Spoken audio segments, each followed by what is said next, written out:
देखना, औरत को कभी घिन की नजर से मत देखना, औरत को कभी पाप की नजर से मत देखना। ये बड़ी मुकद्दस ज़वात है।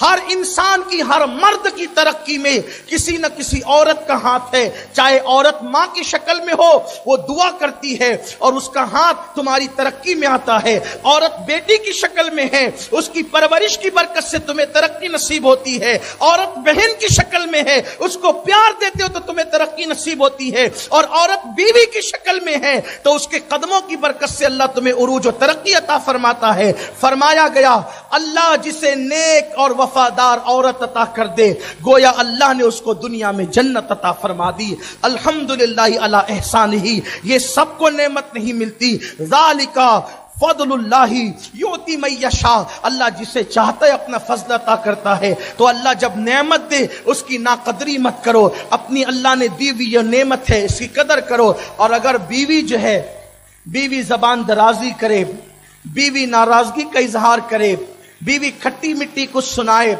अगर बीवी कुछ और भी आपके साथ सलूक करे, मर्दों का काम है ये समझ कर कि अल्लाह ने इन्हें टेढ़ी पिसलियों से पैदा किया है, इनमें फितरती तौर पर टेढ़ापन है। अब उस टेढ़ेपन को जब कुदरत ने सीधा नहीं किया है, खालिक ने उन्हें टेढ़ा बनाया है और खालिक ने उन्हें उनकी फितरत में टेढ़ापन रखा है, तो मखलूक उन्हें सीधा नहीं कर सकती। अल्लाह के रसूल अलैहि सलाम ने हमें फरमाया, देखो अल्लाह ने औरतों को टेढ़ी पिसली से बनाया, इसको सीधा करने मत जाओ, सीधा करोगे तो तोड़ दोगे और तोड़ना तलाक देना है। इनसे प्यार की बातें करो, इनसे मोहब्बत की बातें करो, इनसे बहस और मुबाहिसा मत करो, इनसे तू मैं जिक मत करो। जब ये मुंह चलाए मुस्कुरा दिया करो, जब ये लड़ने के मूड में आ जाए तो तुम मोहब्बत के साथ उन्हें टाल दिया करो, इसलिए कि मोहब्बत से बड़े बड़े झगड़े टल जाते हैं और नफरतों से छोटी छोटी बात भी बड़ी हो जाती है। इसलिए आइए, मुझे बड़े खूबसूरत से वाकयात याद आ रहे हैं, लेकिन एक छोटा सा वाकया बिलखुसूस अपने जवानों के लिए। कभी कभी लड़ाइयां हो तो शौहर कहता है तुझे रखूंगा नहीं, तुझे तलाक दे दूंगा, तो फिर वो बीवी भी कहती है ठीक है तेरे बाप की औलाद है तो फिर तलाक दे। तो ये 30 मार खा तो फिर इसका गुस्सा कब थमने वाला, ये तो सोचती है ना कि तलाक दे दो दूसरी मिल जाएगी।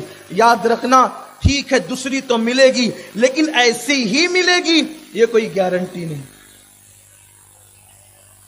दूसरी तो मिलेगी ले ऐसी ही मिलेगी, गारंटी नहीं। इसका खास ख्याल रखना, बहुत तवज्जो करना इस पर, ना कदरी मत कर। अगर कोई औरत कहती भी है बदजबानी, बहुत बेबाक होती है ना औरतें, हो सकती हैं, अगर तेरे बाप का होगा तो तलाक दे, तो आप उसको तलाक देने की बजाय ये कहें अल्हम्दुलिल्लाह अपने बाप का हूं इसीलिए तुझे झेलने की ताकत रखता हूं। और जो बिन बाप के होते हैं वो झेल नहीं पाते। हाँ, जो बाप की औलाद है ना, इसलिए कि बाप की औलाद ही बड़े हिम्मत वाले होते हैं। पत्थरों को उठाना हिम्मत नहीं है, भीम उठाना हिम्मत नहीं है, बल्कि बीवी की तलखियों का बोझ उठाना ये सबसे बड़ी हिम्मत का काम है। असल हिम्मत ये, हिम्मत वाले बनो, नादानी न करो, नादान न बनो। तो मुझे यहीं से वो प्यारा सा वाक़या याद है, वो ये। और याद रखें, हर घर में तू मैं है, हर घर में जिक है। इसीलिए मैं अक्सर शादी ब्याह के मौके पे तकरीर करता हूं तो ये बात कहता हूं, अगर कोई मुझे तवे पे बैठकर भी कहे कि मेरी बीवी से मेरा झगड़ा नहीं होता, तो मैं कहूंगा कि नहीं मौलवी साहब, नहीं खतीब साहब, नहीं वकील साहब, नहीं डॉक्टर साहब, नहीं मुबल्लिग साहब, मैं नहीं मान सकता कि आपकी बीवी से आपका झगड़ा। अच्छा, उस झगड़े में मोहब्बत भी है यार, उस झगड़े में लज्जत भी है। ये झगड़ा कोई, यानी कि आप ये थोड़ी समझते हैं कि हिरोशिमा और नागासाकी पे बम बरसाने वाला, ये वो झगड़ा नहीं है। ये वो है जिसमें हर बार मोहब्बतों में इजाफा होता है ना। किसी ने कहा है कि रूठने का सबब तो तुम जानो, हम तो मसरूफ हैं मनाने, उसकी लज्जतें भी कुछ और है। लोगों को चाहिए कि उसका भी जरा लज्जत लिया करें, कि कोई रूठे तो उसको मनाना भी तो सुन्नत है ना। कुर्बान मेरी अम्मी जान उम्मुल मोमिनीन आयशा सिद्दीका फरमाती हैं, हम हुजूर से लड़ते थे, پھر خود ہی ناراض ہو کے بیٹھ بھی جاتے تھے. لیکن جس کی رضا خدا چاہتا ہے وہ محبوب خدا آ کر ہمیں منا لیا کرتے تھے, ہمیں منا لیا کرتے تھے.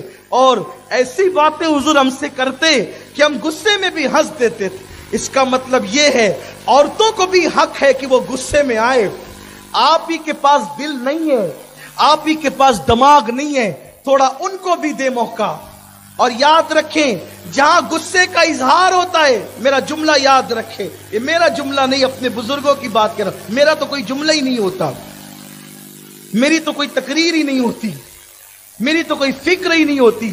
اپنا کام بالکل کٹ پتلی کی طرح ہے, بزرگوں سے لیتے ہیں آپ کو دیتے ہیں. اپنے کیا اپنی اوقات کیا, نہ کوئی خطیب ہے, نہ کوئی ادیب ہے, نہ کوئی اللہ اکبر ہنر جانتے ہیں, نہ کوئی سلیقہ جانتے ہیں. لیکن یاد رکھنا جہاں غصے کا اظہار ہوتا ہے وہاں محبت کے جذبات ہوتے ہیں. غصہ کس پہ ہوتا ہے؟ جسے اپنا سمجھتے ہیں. غصہ کس پہ ہوتا ہے؟ غصہ کس پہ ہوتا ہے؟ جسے اپنا سمجھ. ارے یار لاکھوں لوگ پتہ نہیں کتنے کالے کالے کرتوت کرتے ہیں, بولو اللہ کی طرف سے کوئی ان کو بات ہوتی ہے؟ حضرت یونس بغیر اجازت نکل گئے تو اللہ نے کہا میری مرضی یہ ہے کہ میں تجھے مچھلی کے پیٹ میں ڈالوں. یہی ہے نا, یہی تو ہے. حیرت ہے لوگ پتہ نہیں کیا کیا کرتے قدرت کی طرف سے, کوئی ان کو بات نہیں آتی, کوئی ڈانٹ نہیں پڑتی. لیکن جنہیں محبوب بناتا ہے بغیر اجازت بھی نکلتا ہے تو کہتا ہے اب تجھے مچھلی کے پیٹ میں جانا ہے. اس طرح کی بے شمار باتیں. تو جو اپنا ہوتا ہے غصے کا اظہار بھی اسی پہ ہوتا ہے. معاذ اللہ میں یہ نہیں کہہ رہا ہوں کہ انبیاء پہ اللہ نے عتاب کیا, میرا مسلک مکمل ادب ہے. ہم تو یہ کہتے, لوگ عتاب کرنا کہتے ہیں, ہم اظہار محبت